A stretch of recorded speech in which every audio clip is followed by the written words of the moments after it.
Bueno, vamos a continuar con el tema de las hepatopatías y seguimos con el virus de la hepatitis D.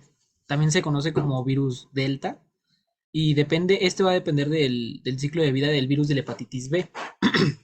La infección puede surgir por dos mecanismos.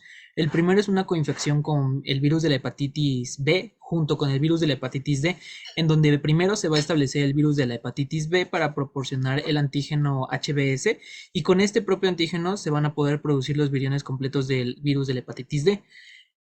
Como características principales vamos a tener que se asocia a mayores cifras de hepatitis aguda grave y de insuficiencia hepática fulminante, sobre todo en aquellos consumidores de drogas intravenosas y también se tiene una altas cifras de progresión de la infección crónicas que a menudo se ve complicada la aparición de cáncer hepático. El segundo mecanismo es la superinfección, en donde un portador crónico de la hepatitis B por por una coinfección, por decirlo de un modo, con el virus de la hepatitis D. Sin embargo, aquí la característica principal es que es un portador crónico de la B. Aquí se va a presentar en aproximadamente un 30-50, en aproximadamente 30-50 días después en forma de hepatitis aguda grave, en un portador que no ha sido detectado. Sin embargo, ya es crónico. Esto va a suceder antes del virus de la hepatitis B virus de la hepatitis B o como una exacerbación de la hepatitis B crónica previa, que es lo que les había comentado. La infección crónica por virus de la hepatitis D, perdón, se va a producir en 80 a 90% de los pacientes que habíamos mencionado y puede tener dos fases. La aguda con replicación activa o pre-replicación activa del virus de la D y una supresión del virus de la hepatitis B con concentraciones altas de aminotransferasas. Además, va a estar seguida de una fase crónica en la que disminuye la replicación del virus de la hepatitis D y aumenta la replicación de la B. Las concentraciones de las aminotransferasas van a fluctuar y la enfermedad progresiva, la cirrosis y el cáncer hepatocelular va a poder estar presente. Eh, en términos muy generales va a afectar a 15 millones de personas y la coinfección se asocia en la presencia de la inmunoglobulina M frente a la presencia de los antígenos HD y HB. El RNA se va a detectar en suero e hígado desde el comienzo de la enfermedad sintomática aguda y la inmunoglobulina M, la IgM anti-BHD, va a ser un marcador bastante fiable de una exposición reciente al virus de la D, pero suele ser de corta duración, entonces pues no es de gran ayuda para poder detectar esta enfermedad por medio de este método. Las características pues están aquí mostradas en el cuadro. Igual tenemos el genoma, la familia, la vía de transmisión que va a ser parenteral. Igual lo vemos con los consumidores de drogas intravenosas. El periodo de incubación va a ser el mismo del virus de la hepatitis B porque, pues, como vimos, depende de su ciclo de infección. Y la frecuencia de la enfermedad hepática crónica va a ser aproximadamente el 10% cuando se habla de coinfección y en el 90-100% si es de superinfección. El diagnóstico, pues obviamente, como lo mencioné, va a estar basado en la detección de IgM e IgG y en menor medida el ARN del virus de la hepatitis D en suero junto con el antígeno anti-HD. Ajá. Y ya, la siguiente, por favor. Después vamos a seguir con el virus de la hepatitis E. Esta enfermedad suele ser autolimitada y afecta a adultos jóvenes o adultos de mediana edad. Va a ser también una enfermedad zoonótica. Esto quiere decir que está asociada a animales con reservorios en monos, gatos, cerdos y perros. Va a ser responsable de aproximadamente el 30-60% de hepatitis agudas esporádicas y supera incluso la frecuencia del virus de la hepatitis A.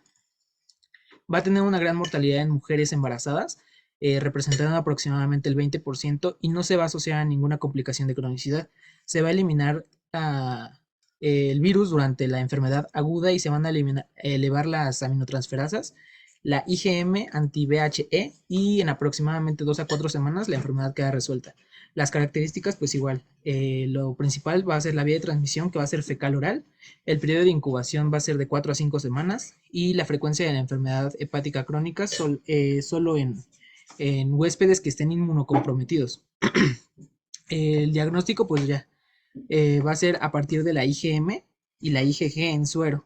Regularmente también se puede ocupar la PCR, pero esto es en menor medida. Con las inmunoglobulinas es más que suficiente. La siguiente, por favor. Ahora, los síndromes clínico-patológicos de las hepatitis víricas van a ser los que están aquí mostrados en la diapositiva. Iniciamos primero con la infección asintomática aguda con recuperación. Los pacientes aquí van a estar identificados de forma accidental por transaminasas séricas elevadas o por la presencia de anticuerpos antivíricos, de los que habíamos comentado de cada una de las hepatitis. Y las infecciones por el virus de la hepatitis A y B, en particular en la infancia, van a ser con frecuencia subclínicas. Después seguimos con la infección sintomática aguda con recuperación.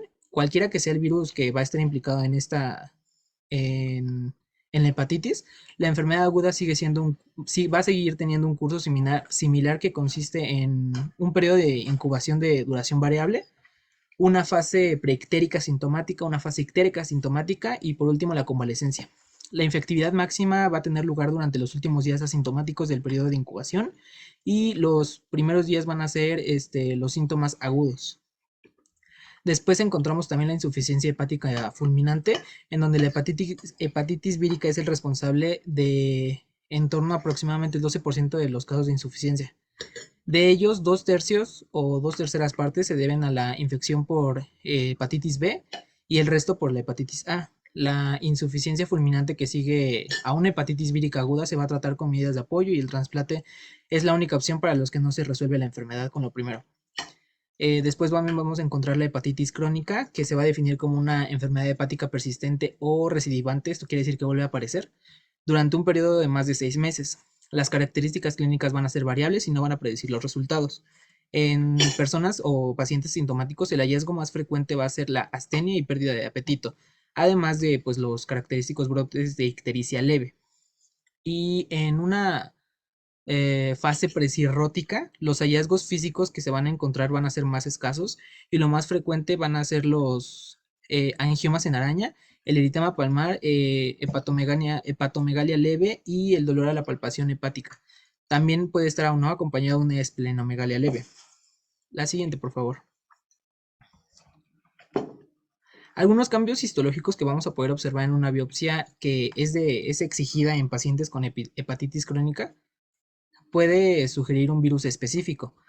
Por ejemplo, en el virus de la hepatitis B, los hepatocitos que están infectados pueden mostrar citoplasmas finamente granulares, que va a denominarse como envidrio esmerilado, y estos citoplasmas van a estar llenos de antígeno HBS. Y por ejemplo, en el virus de la hepatitis C es frecuente encontrar agregados linfoides portales, cambios reactivos en el conducto biliar y regiones lobularias con atosis macrovesicular. También, bueno, tenemos que caracterizar cómo se vería una hepatitis aguda de una crónica. En la hepatitis aguda, los hepatocitos lesionados van a ser eosinófilos y van a aparecer redondeados con núcleos retraídos o fragmentados. Esto debido a una apoptosis. O también pueden aparecer edematosos, que esto se va a deber a una degeneración que se conoce como balonizante. En la grave, en la hepatitis aguda grave, las lesiones van a condicionar a una necrosis con formación de puentes entre las regiones portal y central de los lobulillos adyacentes, que están pegados entre sí, y pueden aparecer también colestasis. Se va a reconocer una hiperplasia de células de Kupfer, que son los macrófagos del hígado, y agregados de los propios macrófagos que van a marcar el lugar de la pérdida de los hepatocitos que está ocurriendo en ese momento. En los espacios porta se van a encontrar también inflamación por células mononucleares. Con frecuencia también se va a encontrar una extravasación al parénquima adyacente, es decir, el parénquima que está luego juntito, y va a estar también asociada a una apoptosis periportal. Después seguimos con la hepatitis crónica. Las características es que los cambios histológicos pueden ser muy leves a graves e incluso mostrar patrones de cirrosis. En las leves, los infiltrados inflamatorios van a limitarse a los espacios porta y la enfermedad progresiva se va a caracterizar por una extensión de la inflamación crónica desde los espacios porta con apoptosis periportal también, y esto también se va a conocer como una hepatitis en interfase. La pérdida de continuidad de hepatocitos va a determinar la formación de tabiques fibrosos. La regeneración asociada de los hepatocitos también, por lo tanto, va a producir una cirrosis. Y todos estos patrones que acabo de explicar van a estar aquí demostrados en los esquemas y en las imágenes de la microscopía. La siguiente, por favor. Después seguimos con otra hepatopatía que es la cirrosis hepática. En términos generales, se va a reconocer como la duodécima causa de muerte, al menos en Estados Unidos, es lo que se reporta. Y en aproximadamente el 20% de los pacientes no se va a conocer la causa y se denomina como cirrosis criptógena o idiopática. Existen también tres causas clínicas de la cirrosis. La primera va a ser una fibrosis en puente, que, que va a ser una fibrosis en puentes, que en los puentes más bien que unen los espacios porta entre ellos y con las venas centrales. También va a encontrarse la característica de que los nódulos parenquimatosos, que son secundarios a la regeneración de los hepatocitos, y esto suceden cuando se rodea de fibrosis. Y por último, una alteración de la arquitectura del parénquima hepático. La siguiente, por favor.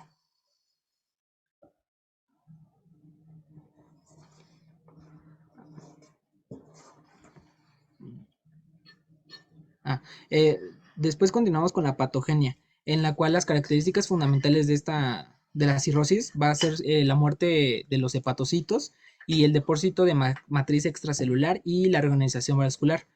El colágeno intersticial, que va a ser de tipo 1 y 3, suelen concentrarse en los espacios porta y alrededor de las venas centrales, y después lo que va a suceder es que se van a depositar en forma pues bastante extensa en el espacio de Dice. En el endotelio sinusoidal va a perder las fenestraciones que lo caracterizan, y la arquitectura vascular se va a alterar todavía más por las lesiones hepáticas y la fibrosis que se está presentando previamente. En todas las zonas se va a estar estimulando la regeneración de los hepatocitos, que tras sobrevivir lo van a hacer formando nódulos esféricos dentro de los tabiques fibrosos. Y la fuente fundamental de fibrosis que va a estar produciéndose es la proliferación y la activación de células estrelladas hepáticas, que tienen la característica de ser contráctiles y pueden aumentar la resistencia vascular intrahepática. Estas células estrelladas hepáticas pueden ser activadas por cuatro mecanismos: las citocinas proinflamatorias, las citocinas liberadas por células endógenas, la propia ruptura de la matriz extracelular o la estimulación directa por toxinas. La siguiente, por favor. Después continuamos con las características clínicas, en donde tenemos que reconocer que la cirrosis puede permanecer asintomática hasta fases muy avanzadas. Al final el paciente va a cursar con anorexia, pérdida de peso, debilidad y deterioro del estado general. Y también se puede precipitar una insuficiencia hepática por infección intercurrente o una hemorragia digestiva. La muerte de estos pacientes se puede deber a tres causas: una insuficiencia hepática progresiva que no pudo ser tratada o no respondió al tratamiento, complicaciones derivadas de la hipertensión portal o carcinoma hepatocelular, que de hecho es el tema que continúa. La siguiente, por favor. Este carcinoma hepatocelular está dentro del grupo de los tumores malignos con más frecuencia en cuestión de hígado. En gran mayoría son causadas por metástasis y es el tumor hepático primario más frecuente en países en vías de desarrollo, con altas frecuencias de infección por virus de la hepatitis B, que era lo que había comentado cuando explicamos este virus. Es la tercera causa más frecuente de muerte por cáncer a escala mundial, y la relación hombres-mujeres va a ser de 2.4 a 1. La siguiente, por favor. Para explicar la patogenia debemos reconocer que suele aparecer en pacientes con hepatopatía crónica, y los cuatro factores etiológicos más importantes son la infección vírica por virus de la hepatitis B y mayoritariamente y en menor medida el virus de la hepatitis C. También va a ser el alcoholismo crónico, los contaminantes alimentarios como las aflantotoxinas, y por último, ya en menor medida, también tenemos otros factores como la hemocromatosis, tirosinemia y deficiencia alta de la hormona antitirosina.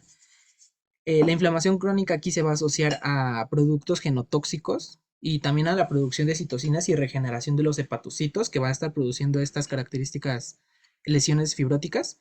Y también la asociación con hepatitis vírica va a indicar que los agentes víricos también juegan un papel importante en el desarrollo de esta patogenia. Y justamente fue por eso que explicamos de forma muy general cuáles eran las principales moléculas proteicas que producen. En los tumores malignos asociados a la hepatitis B, Lo que parece que sucede es que los acontecimientos claves son la interacción del ADN del virus del genoma, de, tanto del anfitrión como del, del virus, y esto va a producir o inducir a la activación de protoncogenes y la existencia de proteínas víricas específicas como la proteína X que habíamos mencionado, que pues juega un papel de activador de la transcripción en múltiples genes, pero oncogenes. Y después, como el virus de la hepatitis C es un virus de ARN, no va a alterar el DNA del anfitrión porque pues son moléculas totalmente distintas y no se van a producir proteínas oncógenas.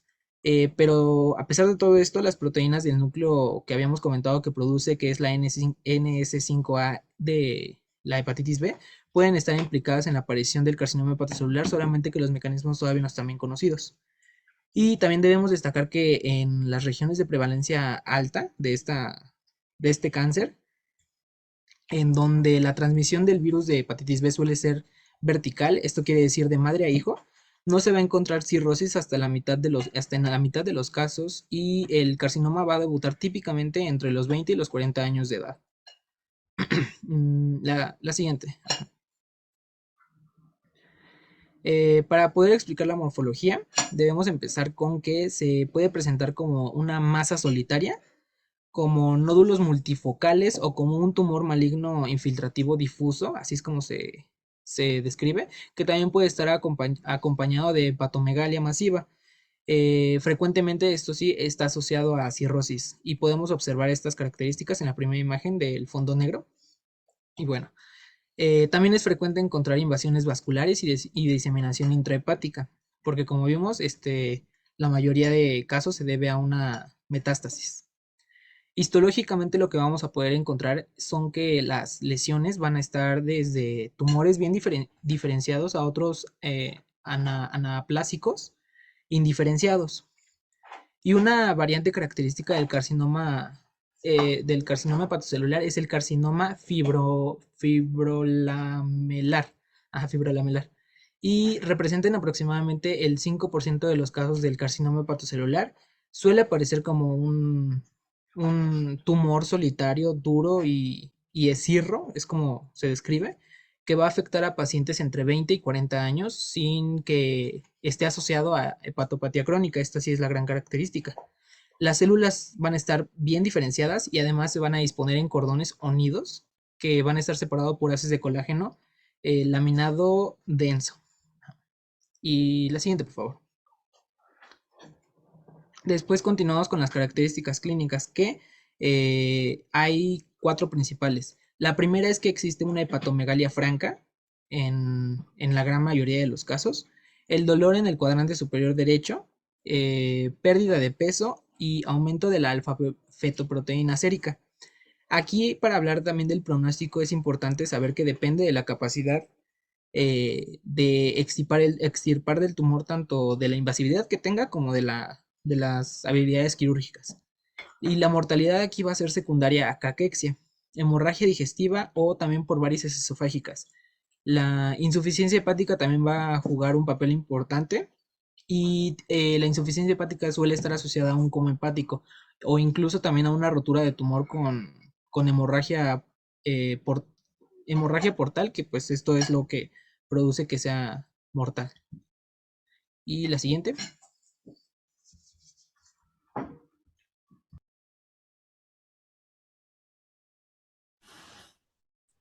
Bueno, yo soy Iván y les voy a hablar sobre las patologías de la vesícula biliar, ¿vale?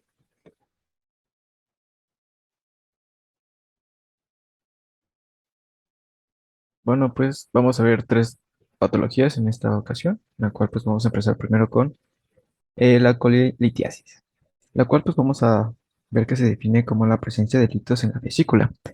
Veremos que van a existir tres tipos de defectos principales que van a estar estrechamente relacionados en la formación de cálculos biliares, en los cuales vamos a ver que son una supersaturación de colesterol en la bilis, recordando que la mayoría de los cálculos que vamos a encontrar en la bilis pues van a ser en mayoría de colesterol, una nucleación acelerada y una hipomotilidad de la vesícula biliar, ¿vale? Entonces, vamos a ver que los cálculos de colesterol serán los más comunes. Están compuestos principalmente por colesterol. Algunos pueden ser colesterol puro, o otros pues será el principal compuesto del colesterol y pueden estar involucrados calcio, bilirrubina, ¿vale? De igual manera pues tenemos unos cálculos que se llaman de pigmento que están entre el 10 y el 25%, ¿vale? La mayoría de los cálculos de colesterol los vamos a encontrar principalmente en las mujeres, ya sea por unas hormonas sexuales, también va a afectar la edad, los anticonceptivos orales. Del lado izquierdo, pues vamos a encontrar unos cálculos biliares de pigmentos, en el cual pues se encuentran dentro de una bilis. Yo sé que parece una papaya, pero no, es una vesícula biliar. De su lado derecho, pues les puse una imagen en la cual pues se presenta los tipos de cálculos que vamos a encontrar en la bilis, ya sea por colesterol, ya sea puros o mixtos, o pigmentos negros o marrones. Principalmente pues vamos a encontrar los negros en la vesícula y en las vías biliares pues los marrones, ¿ok? Ahora bien, en la parte de las manifestaciones clínicas, pues vamos a ver que pues es un padecimiento que es muy común. Casi el 80% de los pacientes con litos pues nunca van a desarrollar alguna manifestación clínica, pero puede suceder el caso que pues pueda haber una manifestación, ¿vale? Y esto se va a deber a que hay una oclusión del conducto cístico, ya sea porque algún cálculo pues que se encontraba en la vesícula biliar pues pasó al conducto biliar común. Puede ser un poco raro, pero pues llega a pasar, ¿no? O también cuando se erosiona la pared de la vesícula, lo cual pues tendremos un dolor en el hipocondrio derecho o en el epigastrio, además de una posible ictericia, náuseas y vómito. También podemos tener algunas consecuencias que pues pueden ser alarmantes como colecistitis aguda, coledocolitiasis, colangitis aguda, litiasis pancreática o iliobiliar, ¿vale? En la parte de pues el diagnóstico, pues veremos que pues el estudio más recomendado pues va a ser el ultrasonido, ya que ha sido considerado el mejor estudio para el diagnóstico con una sensibilidad del 95% y una especificidad para la litiasis biliar.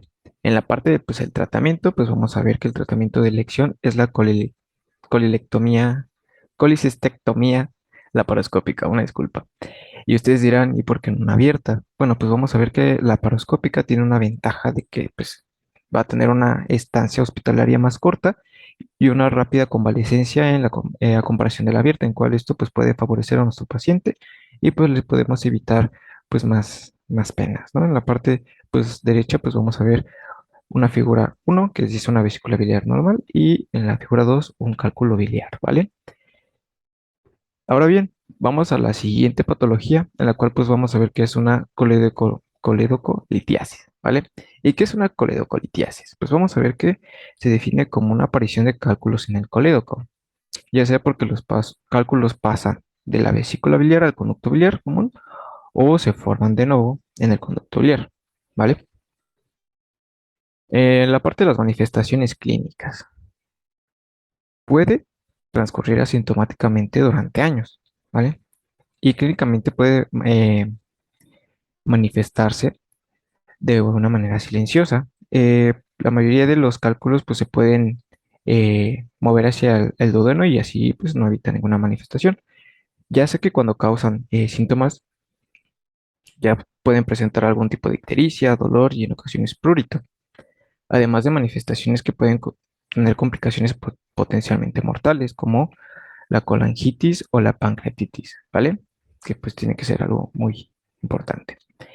En la parte pues del diagnóstico que vamos a ver, pues va a ser que los exámenes de laboratorio van a ser pues, el único indicador para la coledocolitiasis.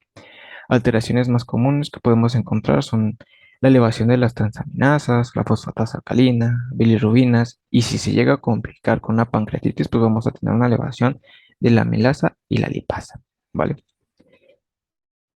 La ecografía pues va a ser el mejor estudio diagnóstico inicial, ya que es muy sensible para el tratamiento, muy, muy sensible para la dilatación de los conductos biliares, para los litos en el conducto biliar. Eh, Algo que es muy importante cuando se hace, por ejemplo, la primera patología que estuvimos viendo, que sería la coledolitiasis, cuando se hace el tratamiento quirúrgico, la mayoría de los cirujanos revisan que no tengan algún pues un cálculo, ¿vale? En el colédoco, ya que pues esto pues puede ser una gran complicación, entonces la mayoría de la cirugía siempre se revisa que no haya algún eh, lito, ¿vale? Para evitar una complicación posterior a nuestro paciente. Muy bien, vamos al carcinoma de la vesícula biliar. Vamos a ver que el carcinoma de la vesícula biliar es la neoplasia maligna más frecuente de la vía biliar extrahepática. Será ligeramente más frecuente en mujeres, principalmente en la séptima década de vida. Algo que también veremos es que el factor de riesgo más importante asociado al carcinoma de vesícula biliar son los cálculos biliares colelitiasis, que fue la principal patología que vimos al principio, ya que pues van a estar presentes en el 95% de los casos, ¿vale? En la parte de la morfología, pues vamos a ver que los carcinomas de la vesícula biliar tendrán pues dos patrones de crecimiento. El primer patrón que veremos pues va a ser el patrón de infiltrante, en el cual pues es más frecuente y suele aparecer de una forma pues de un área mal definida de engrosamiento e induración y va a estar difusa en la piel. En cambio, el segundo patrón de crecimiento, que sería el exofítico, el cual crece hacia el interior de la luz como una masa irregular. Muchos dicen que tiene un tipo de forma como de coliflor y a su vez invade la área subyacente. Bueno, vamos a ver que por ejemplo aquí tenemos un patrón de crecimiento exofítico en el cual pues en esta parte de la vesícula biliar tiene pues una forma de coliflor, muchos dicen, ¿no? Cada quien su imaginación, ¿verdad? Bueno, en la parte de las manifestaciones clínicas, pues vamos a ver que pues, los síntomas se presentan de manera lenta y habitualmente indistinguibles, de lo asociado con la colelitiasis, ya que pues van a estar estrechamente relacionadas. Puede haber dolor abdominal, ictericia, anorexia, náuseas, vómito. Y por último, pues veremos que solo el 10% de los pacientes se diagnostican en un estudio suficientemente temprano para que pues puedan intentar pues, realizar una intervención quirúrgica pues que pueda curar al paciente, ¿vale? Creo que esto sería todo de mi parte. Ok, como último tema vamos a hablar del páncreas. Siguiente, por favor. Tenemos que la pancreatitis son lesiones que dan lugar a la autodigestión del páncreas por sus propias enzimas.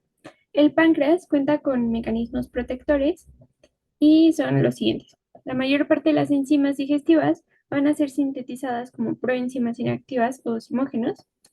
Las proenzimas son activadas de manera característica por la tripsina, que va a ser activada por la enteropeptidasa duodenal y a consecuencia de esto, la activación intrapancreática de las proenzimas va a ser mínima. También tenemos que las células acinares y ductales van a secretar inhibidores de la tripsina. Entonces, si estos mecanismos protectores se ven alterados o superados, pues es lo que nos va a llevar a la pancreatitis. Siguiente, por favor. Bueno, vamos a dividirla en pancreatitis aguda y crónica. La aguda, vamos a hablar de una lesión del parénquima pancreático e inflamación reversibles y que va a obedecer a diferentes causas, como puede ser exposición a tóxicos, un ejemplo puede ser el alcohol, obstrucción de conductos pancreáticos, como los cálculos biliares, defectos genéticos hereditarios, lesión vascular e infecciones. La incidencia anual van a ser de 10 a 20 casos por cada 100.000 personas. Y aquí entre los factores etiológicos, que aquí les dejo la tablita, el que más va a destacar va a ser el alcoholismo. Siguiente, por favor. Ok, vamos con su patogenia. La pancreatitis va a ser consecuencia de la producción y la activación inapropiada de las enzimas pancreáticas, que a su vez van a destruir este tejido pancreático e inducen una reacción inflamatoria aguda.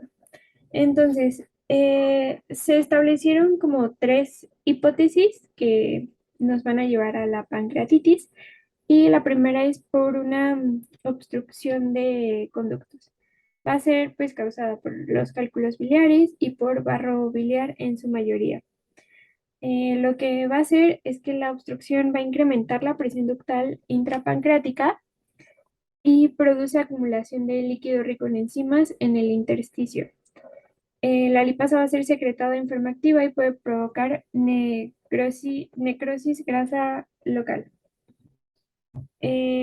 La hipótesis nos da que la muerte de los adipocitos induce localmente las señales de peligro que van a ser detectadas por las células estrelladas y los leucocitos pancreáticos, que estos van a liberar mediadores proinflamatorios, promotores de fugas microvasculares y desarrollo de edema intersticial. Este edema va a afectar al flujo sanguíneo local y va a causar insuficiencia vascular y lesión isquémica de las células acinares. La otra hipótesis va a ser la de la lesión primaria de las células acinares, que va a dar lugar a la liberación de las enzimas digestivas, inflamación y autodigestión de los tejidos. Entonces, estas pues van a provocar estrés oxidativo y generación de radicales libres intracelulares y causantes de oxidación de lípidos en membrana y activación de factores de transcripción. Cuando las concentraciones de calcio son bajas, la tripsina va a tender a degradarse y a inactivarse a sí misma. Entonces, cualquier factor que nos induzca un aumento de calcio en las células acinares puede inducir una activación excesiva de esta tripsina. Y por último, tenemos la hipótesis del transporte intracelular defectuoso, que esta va a ser una hipótesis que está como más comprobada en animales y no se sabe si afecta igual en humanos. Entonces, las proenzimas pancreáticas van a ser transferidas a los lisosomas. Las hidrolasas van a activar a estas proenzimas que van a dañar las membranas lisosómicas y por lo tanto va a haber una liberación de estas enzimas ya activadas. Y bueno, todo esto en conjunto pues nos va a llevar a la pancreatitis aguda. Siguiente, por favor. Bueno, ahora les voy a hablar de algunos desencadenantes que han sido como sospechados en la pancreatitis aguda en casos esporádicos. Entonces, tenemos a los trastornos metabólicos en los que podemos encontrar la hipertrigliceridemia o hipercalcemia, que bueno, estos pueden estar presentes en el hiperparatiroidismo. También los factores hereditarios. Estos van a ser defectos que van a incrementar o mantener la actividad de la tripsina. Acuérdense muy bien de la tripsina, que va a ser muy importante. Entonces, mutaciones, por ejemplo, en PRSS1, la mutación va a ser que se haga resistente a la autoinactivación. El SPINK1 va a ser un gen que va a codificar al inhibidor de la tripsina. El CFTR, la pérdida de este gen va a originar secreciones anómalas que van a favorecer la formación de tapones de proteínas, una obstrucción de conductos y bueno, esto va a hacer un desarrollo de pancreatitis. Los medicamentos pueden ser azatioprina, los IECAS, las estatinas, los agonistas de péptido similar a glucagon 1, los inhibidores de dipeptidilpeptidasa 4. También tenemos la lesión de células acinares que pueden ser de origen isquémica por algún shock, embolia o vasculitis o por origen traumático que puede ser por alguna lesión iatrogénica en cirugía. Y también tenemos infecciones que pues, nos va a dar a la parotiditis, que esta va a dar por lesión directa de las células acinares. Siguiente, porfa. Ok, vamos a hablar de la morfología.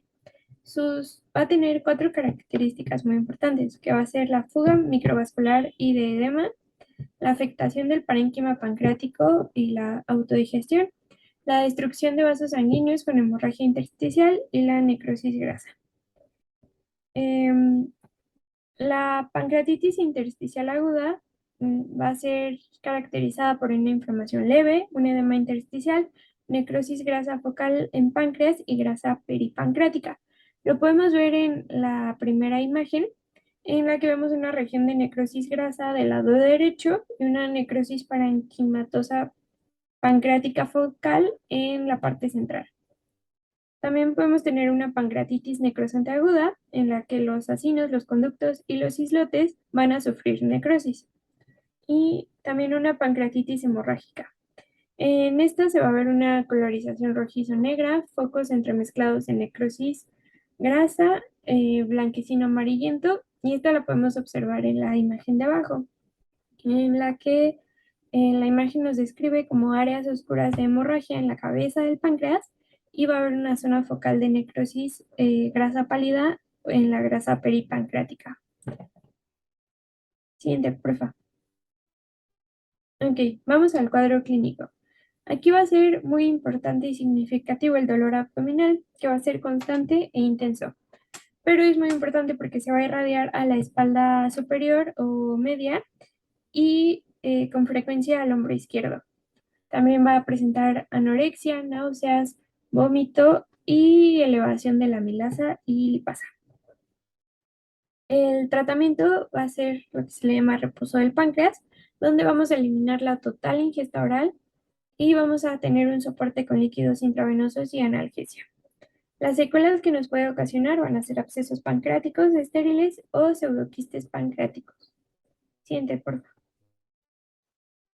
Ok, y ahora vamos con la pancreatitis crónica. Esta va a ser una inflamación prolongada del páncreas asociada a destrucción irreversible, que es lo que lo va a diferenciar de la aguda, del parénquima exocrino, fibrosis y pérdida del parénquima endocrino. La prevalencia va a ser de 0.04 y 5%. Se van a ver más afectados los hombres de mediana edad y va a tener una mortalidad del 50% a los 20 o 25 años. Entre la causa más común va a ser el consumo crónico de alcohol, la obstrucción del conducto pancreático, una lesión autoinmunitaria o factores hereditarios. El 25% va a tener base genética. Siguiente, por favor. Bueno, vamos con la patogenia. La pancreatitis crónica se va a desarrollar después de episodios repetidos de pancreatitis aguda. Lo que va a hacer es que la pancreatitis aguda va a iniciar la secuencia de fibrosis perilobular, distorsión ductal y secreciones alterados. Que esto, pues como va a estar en repetidas ocasiones, nos va a provocar una pérdida del parénquima exocrino y fibrosis. Y bueno, también la pérdida de las células acinares. Siguiente, por favor.